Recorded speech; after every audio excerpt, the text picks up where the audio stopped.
বন্ধুরা রোজার সময় বেশি বাজাবো না, অল্প বাজাই, না বাজানো উত্তম। দেখতে পাচ্ছেন এখান থেকে সার্কিটটা এটা মাত্র অ্যাসেম্বল করলাম। এখনও দেখেন এটা পিন টিন কিছু কাটি না, দেখছেন।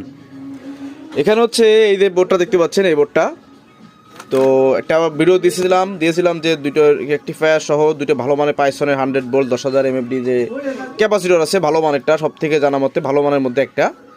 আমি বলবো না অরিজিনাল, এই চিলা আমার এই মলম বেচা হয় না ভাই। তো যাই হোক, তো সার্কিটটা রেডি করলাম। তো এখানে যে ট্রানজিস্টরটা দিয়েছি আমরা, যথেষ্ট ভালো মানের, চিপ সাইজ বড় আছে, পার্সোনালি ভালো লাগে, এই জন্য মালটা বেশিরভাগ চালাচ্ছি। যাই হোক, তো এই সার্কিটটা কমপ্লিট, দামটা এখন হিসাব করে নিই। তো কত ভোল্টেজে চালালাম সেটা একটু আগে দেখাই। এই তো রে ঝামেলা।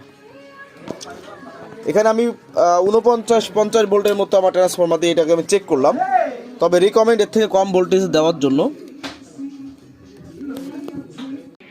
বলো দেখুন, এখানে আমি 50 ভোল্ট, পাক্কা 50 ভোল্ট এসি দিলাম এক সাইডে, তার মানে 50-0-50, ঠিক আছে, দিয়ে 4-4-8 ট্রানজিস্টর সার্কিটটাকে চেক করে দিলাম, যাতে পরবর্তীতে ভাই কাস্টমার বলতে না পারে যে ভাই কি সার্কিট দিছেন, মাল টিকলো না তো, 50 ভোল্ট দিলাম পুড়ে গেল।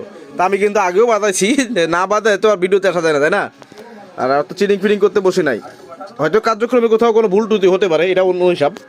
চিটিং করা এক জিনিস, বাটবারি করা আর এক জিনিস, আর ভুল আর এক জিনিস। যাই হোক, তো সার্কিট দেখতে পাচ্ছেন, এটা এখনো কমপ্লিট দাম ধরা হয়নি, যদি কারো লাগে জানাবেন।